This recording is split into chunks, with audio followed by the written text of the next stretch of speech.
Great morning. Great morning. Welcome back. We are back, right back at it. It is Monday, May 20th, 2024. It's crazy that we're in year 2024. Back in the day, that used to seem like, we would have flying cars and stuff by now. But God is great. We growing each and every day, getting to it. Welcome back to the Daily Dose, the number one daily morning mastermind for those trying to elevate and grow in your personal, spiritual, professional, or entrepreneur lives. But let's hop right into the verse of the week. This verse is a game changer.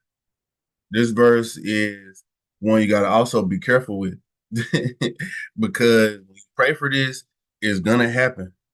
Trust me. And it's gonna put you where you need to be, but at the same time, it is gonna mold you and help you become a lot better. But when you go through this, it'll help you to be it'll help you to be better. But yes, Psalms 139, verse 23 through 24. Search me, O God, and know my heart. Try me and know my anxieties, and see if there's any wicked way in me, and lead me in the way everlasting. This multifaceted verse here, a lot of moving parts, but want to just today talk about the first part. Search me, God, and know my heart. Like ask God to, really look into you. Like really like God, like take a look at my heart. Know what I'm about. Like, take a look at that. In the very next two words in different translations of the Bible is try me or is test me, right? Try me or test me. See what see what I'm feeling anxiety about. See what I'm feeling worried about. See what I am doing wrong, right? So just take some time today, whenever you are talking to God, ask him to just search your heart, ask him to get to know you better. Just let him into your heart and then ask God to test you. Ask God to test you. That's the only way we get stronger. That's the only way we get better. That's the only way we know if we've been studying to show ourselves approved is if we get tried, if we get tested, right? It's the same thing in practical life in school, same thing in your spiritual journey with God. But we'll hop right into the business topic for today. And the business topic is actually we're going to be talking about starting a nonprofit. Now, when I start out with this, is like I believe that, especially in America, everybody should go ahead and start. Just like everybody should have a business, whether or not you are actually operating a business, you should have a business entity to do certain things. For example, you are uh just let's just say you investing in stocks. You got a lot of money in stocks, you invest and you save it. You should have a business entity to do that. We should have a business entity because it's a lot of tax advantages, right? So a lot of tax advantages to having a business entity as opposed to just doing everything individually, right? So they're just number one thing to think about. But as opposed to a nonprofit, uh, or in addition to a business, I feel like everybody should have a nonprofit, and just like that, you don't have to have a full blown like organization. But I'll just go ahead and hop right into it with the benefits of a nonprofit. So number one, when you have a nonprofit or when you donate to any nonprofit, really, but you have your own is even better because it's your own nonprofit. But you have a nonprofit, the money that you give to the nonprofit is a tax write-off. It's a tax deduction. It reduces your total taxable income because you gave that money away. That's number one benefit. And the crazy part about you having your own nonprofit is you gave your money away to yourself. Now, of course, you can't take that money and just give it right back to yourself because then it'll add right back to your taxable income. So you actually got to do something with it, and we'll go over that. But you can put that money into something else that could maybe generate income. It could be better for the community. I'm gonna talk a little bit about the advantages of having a nonprofit as it pertains to uh directing one. But remember, the goal is to give back and be a servant, right? In any form, but it is still advantageous to have a nonprofit. Number two, like I said, the another benefit is you get to give back to the community. You get to do different things that you might want to do, and I'll go over some different things you can do in your nonprofit here in a few minutes. But there's so many different ways you can give back to your community, to your uh whatever you want to like, whatever you want to do. Right? It's so many different things you can do. You can help the environment. You can give back monetarily to the community. You can just do different things, right? And we'll go over that. But another benefit, especially in America, is student loan forgiveness. So if you have a nonprofit in America and you work for if you work for a nonprofit or if you work for any type of government agency, whether that be state or local, state or federal, you get your student loans forgive if you work for that for 10 years. But it also goes to a nonprofit. So guess what? If you start a nonprofit, you work for your nonprofit. So you can go ahead and start that process again, your student loans forgive based on just that stipulation alone, right? So that's a huge thing. Those are some of the benefits with starting a nonprofit.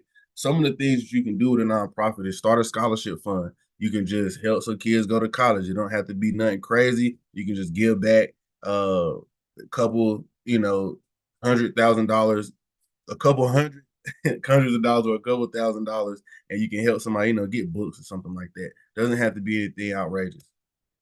You can host certain events, a social event, a on any type of event that you feel like would help the community. That's all you could do, right? You could raise money and just have events. You don't have to like have a whole thing. It could be events that bring awareness to things. Like for example, have you ever seen 5K runs to support different types of societies or whatever the case may be? You could do just like that. It don't have to be no super expensive thing. It can just be a gathering to where you create awareness for whatever it is that you want to create awareness for in the community, and you're doing it through your nonprofit.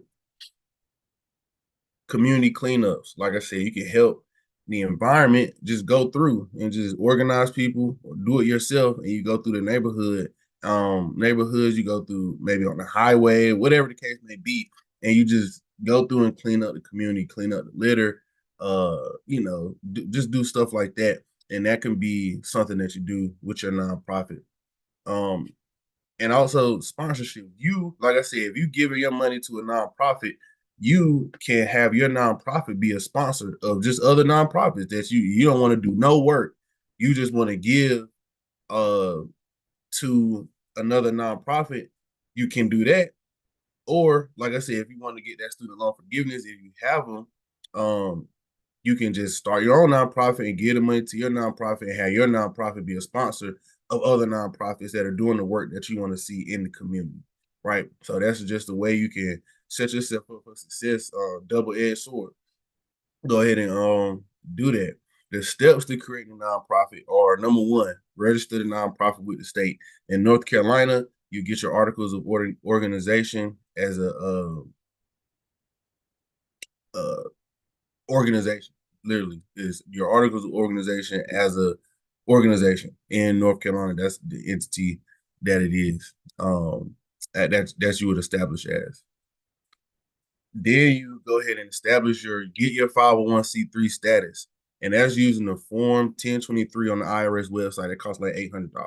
It's a long form. You just got to fill in a lot of information.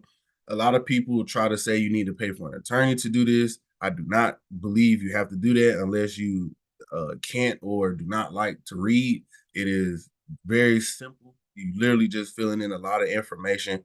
I did it myself. Attorneys charge anywhere from, I've seen $500 to $3,500 to complete this form, and I feel like it's very, very, very, very, very unnecessary. Establish a board of directors. This is where you reach out to people who share same mission, same vision that you have for your community. And just have them. You can have one person on your board. You can have three. You can have seven. It doesn't matter, but you can just create your board of directors, and it's so important for you to do that.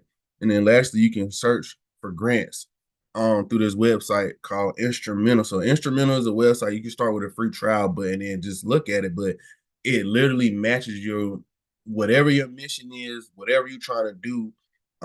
It matches that, and it's automatically searching for through thousands of grant opportunities that are available, and it'll send you suggestions on grants that you might should apply for. God is great. I just received a grant through using that system that matched me with, and I wrote the grant and applied for it and received it.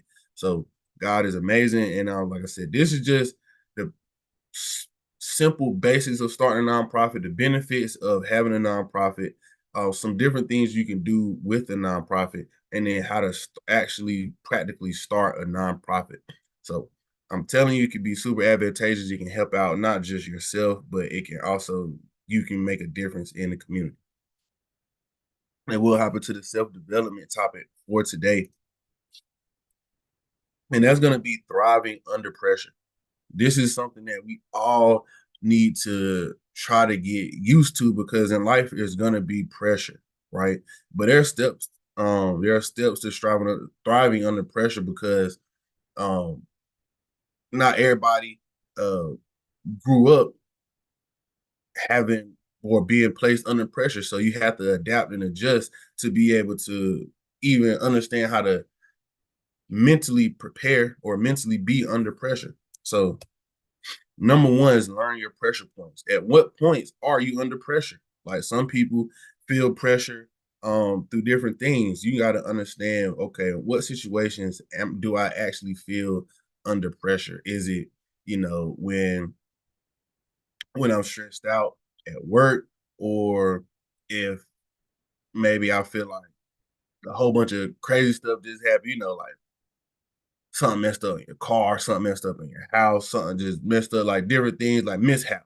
Sometimes we get stressed, or sometimes we feel a lot of pressure when just certain mishaps happen, and we gotta go take care of those things. We feel like we might not have the time.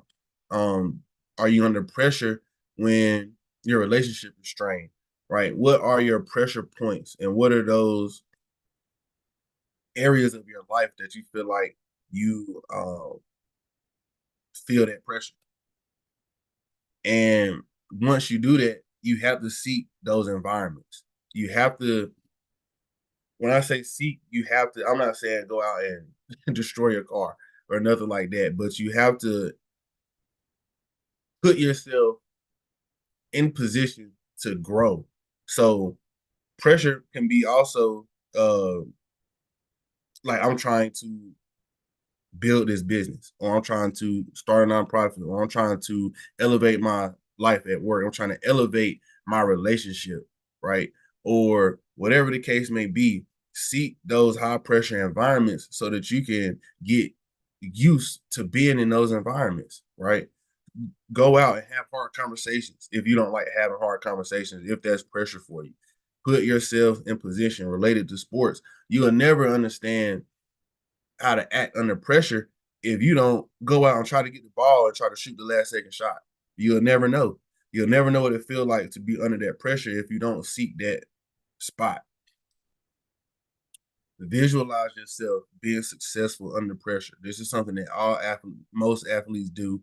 This is something that you should do in your personal life, as it pertains to being under pressure. You need to take some time, sit there, and actually picture yourself accomplishing whatever goal it is that you set, getting through whatever pressure situation that you are being put in, that you put yourself in, or however the case may be. Sit there, take some time, take some deep breaths, and visualize yourself overcoming the pressure,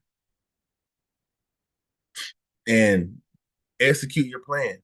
Whatever it is that you need to do, that you said you was going to do to get through that pressure situation, execute the plan, right? It's way easier said than done, but at the end of the day, that's what you have to do, because either you're going to fold under the pressure, or the pressure is going to help you turn into a diamond.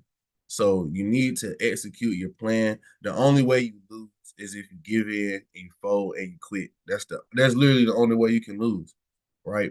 At the end of the day, if you're still in it, you have a chance to overcome it, get through it, and be better on the other side. So execute your plan. This is the thing that you got to understand at the same time. I just said you can't lose. The only way you lose is if you quit. But guess what? Everything is not going to be exactly how you wanted it to be, right? So we have to understand how to embrace failure.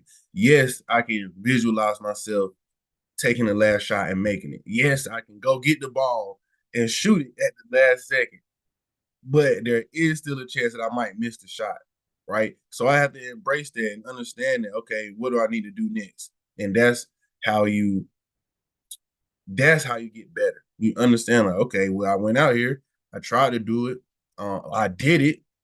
The results just wasn't what I expected. Right? I still did it. I still did what I said I was gonna do. The results just weren't as expected. So now what I have to do, go back and either tweak the plan a little bit, right? Go back and reevaluate or reassess what I did. Go back and practice more so I can get better, which in business or work or at home, it would be educate myself more. Okay, maybe I need to learn my spouse better. Maybe I need to learn more about this part of the business. Maybe I need to learn more about how to negotiate this type of deal. Whatever the case may be, embrace the failure and understand where you may have went wrong so you can get better and prepare yourself for the next round.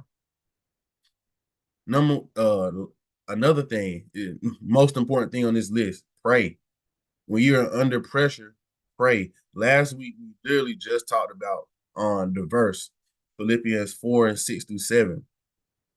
In all things, don't have no anxiety, but with thanksgiving, give it to God.